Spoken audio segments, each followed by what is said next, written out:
Morning, Shirley.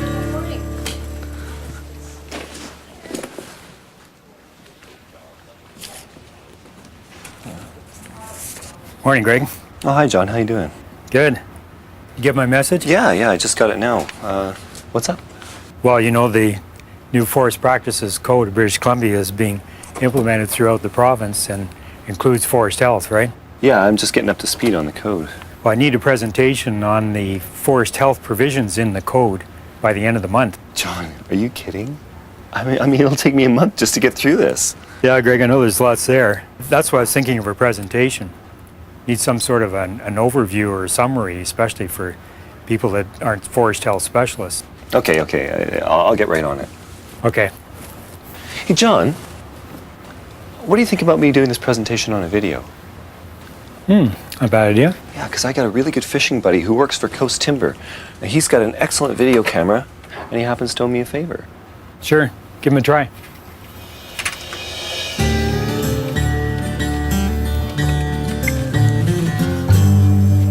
Rick, hi, how you doing? Yeah, I just got your memo about the fishing thing.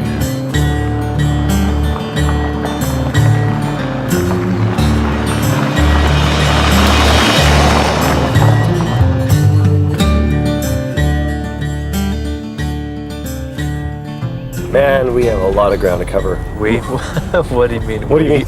What? Give me a little bit more on the main objective of your video. Main objective? Well, it's Yeah. a presentation. I got to put something together for the staff on how the forest health sections of the FPC legislation affect how we do business. Good. I just finished doing a civiculture prescription on the block that we're going to anyway, so this will work out great. Excellent. You know, Rick, I really can't thank you enough for helping me out with this. Oh, no problem. So tell me a little bit about your project. Actually, this looks like your resource material right here. Well, you could say it's a basis for the project, yeah. Jesus. This looks like you've got enough information here to do a whole mini-series. Grab that. That's the Forest Practices Code of British Columbia Act. Yeah, this is the legislation. Yeah, that's right. Basically, it enables the code and establishes mandatory requirements for all planning and forest practices. I mean, well, you know about this stuff. Yeah. It's full of regulations that, you know, apply province-wide, you know, stuff that you have to deal with on a daily basis. These are the must-dos. Yeah.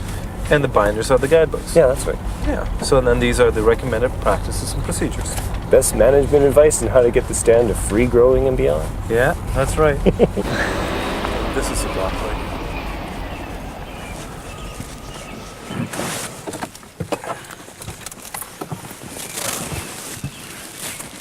here. Listen, during my initial civiculture prescription walkthrough, I noticed quite a bit of laminated root rot. You know, do you mind if we get this on tape? It sounds kind of interesting. What, me on camera? Yeah, sure, why not? Okay. Let me first show you how to set up this video gear stuff. Okay.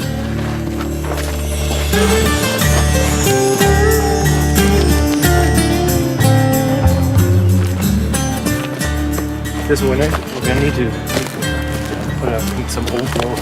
Okay. Yeah. How about this right here? Sure. We'll put it up between the two trees. Okay. This is the back one. We'll set up the tripod right here. What we'll do is we'll just set up the camera like this. Slide that in the back. Like that. Oh, I see. Okay, just go. Perfect. And then you would push that in like this. Okay, great. And here's your viewfinder. And okay, Rick, we're rolling. Now, can you explain how the new code requirements for forest health have affected how you do business in your forest development plan area? Okay, the most noticeable change that the FPC has initiated is the new operational planning regulation, where its holders have to perform an evaluation of forest health factors. These evaluations must be done on forest development plans, civiculture prescriptions, and stand management prescriptions. What this means for our company is that it has to include a summary statement on perceived hazards and risks, and also a management prescription that can assess the damages done by pests, insects, and other diseases. This is usually done through the summary of previous aerial and ground pest surveys. We record and evaluate the occurrence of detected forest health factors as a requirement of our license. We also use surveys done by the BC Forest Service and the Canadian Forest Service. Now we know that root disease, hemlock, dwarf mistletoe, deer browsing, and spruce weevil are common hazards in this area. We said in our forest development plan that we will take measures to minimize their impacts on the new forest.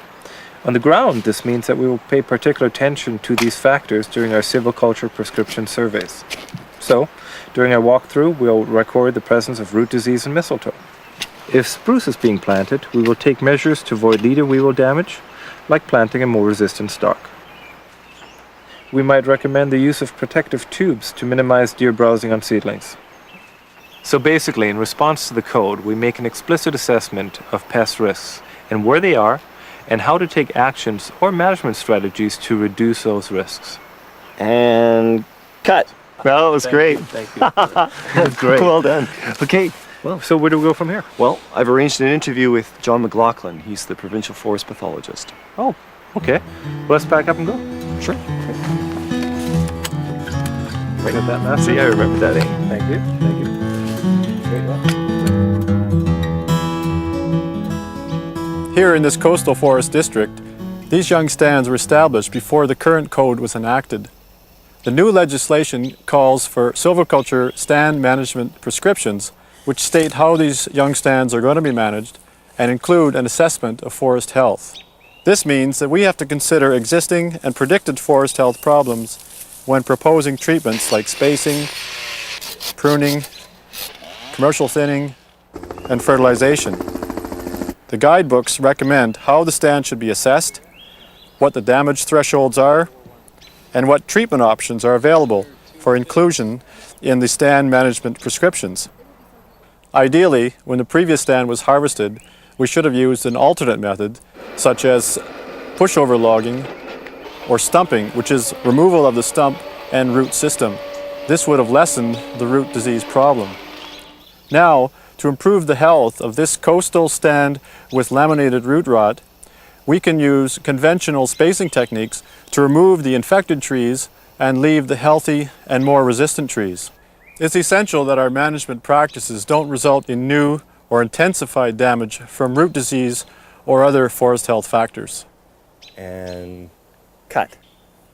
That was great. Thank Okay. you so much. That was excellent. No problem, guys. I'll send you a copy of the video when we're Okay, done. you picked a great day for it too. Yeah. Okay. Yeah. Nice to See you meet later. Okay. Well, that's great. That takes care of a couple items off your list. Yeah. Listen, I've got to get back to work. Can you take me back? Oh, right. Yeah. Yeah. Sure. Okay. Well, here, you take the camera then. In order to cover all the major health issues, I have to go to Kamloops and do a segment on the bark beetles. Okay. Are you going to be okay with me borrowing your camera? definitely. Yeah? Just don't drop me. Yeah. Okay. Okay. And on our next fishing trip, you're buying the gas. Okay.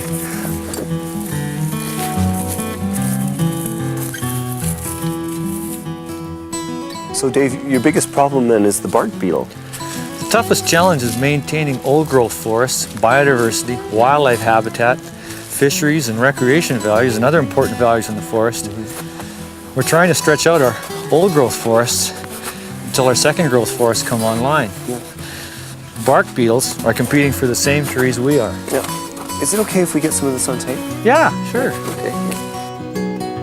Okay, Dave, just about ready here. Okay. The implementation of the Forest Practices Code has improved the way we do bark beetle management in this district. The code formally recognizes the non-timber resource value in the planning process. We are now more aware of the major components of the forest that must be protected, and we can include these when we develop our strategies and tactics. Dave, has the code made things any easier for you? The code has made it easier for us to identify values at risk from bark beetle infestations, and we can include these now in our 5-year plans. This way we can avoid potential conflicts. Okay, Dave, maybe you can give me an example how bark beetle management has conflicted with other values, okay? An example where bark beetle management might conflict with other values would be a streamside or riparian zone. These areas are protected for their wildlife habitat, watershed value, and sensitive soil. The code recognizes the importance of riparian zones and also the importance of bark beetle management. There's a provision within the Act to make an exemption that allows us to harvest in riparian areas. The Act states that selected trees or groups of trees in a riparian reserve area can only be removed if necessary to preserve the health of the forest. This allows the recovery of trees that have been wind-thrown or that have been damaged by fire, insects, disease, or other causes. The removal of these trees, however, has to fit into the district's bark beetle management strategy. In some cases, the value of the timber at risk may be so low or the value of the stream so high that intruding into a riparian reserve may not be justified. In the case of a large infestation, where conventional clear-cut logging may not be acceptable, we have to look at other methods. These include partial cutting to remove only the infested trees, single tree treatments like monosodium methenarsenate, or fall and burn.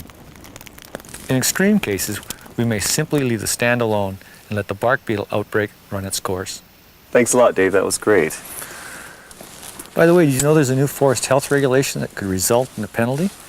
It involves the use of trap trees and pheromone baits. No, actually, I haven't heard about that. What's that about? Well, anybody who uses a pheromone bait or trap trees must do control works to finalize the work on that area. Once the pheromone baits and trap trees are out there and the local population is increased, we must finish off our work and do the final control. Have you noticed any other impacts on your work because of the code?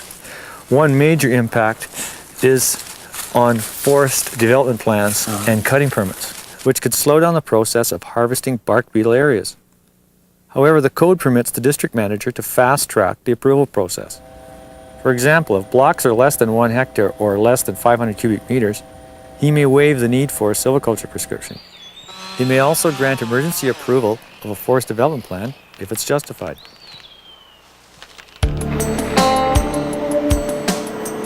Yeah, I think that works. How are people going to find out more information about the code? Well, actually, there are a number of ways. The ministry has its own website, and it'll answer virtually any question you have to ask. In fact, the entire Forest Practices Code is on it. The ministry is also developing CD-ROM packages for some of the guidebooks, and if you have any questions, there's a toll-free number. So how do you want to end the program? Well, I thought we could end with the John Muir interview. Have you got the tape? Yeah.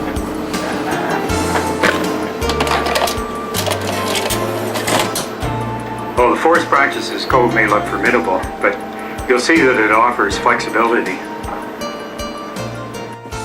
We use the best possible information and expert opinion to develop the code. You'll see that there are provisions to act locally and to apply the best possible prescriptions. Of course, it is not possible to completely eliminate all negative factors from our forests, nor is it desirable. Bark beetles and root disease fungi are important components of biodiversity in British Columbia, and these broader functions must be considered under the new code. Balance must be struck between society's demands for preserving old growth and our continuing need for forest products. Our ultimate objective in forest health management is to preserve, protect, and enhance the productivity of the forest resource. The new code will help meet these objectives. Well, the code will evolve. I'm confident that staff will continue to develop and apply treatments that will improve the security of old growth stands and enhance the productivity of young forests.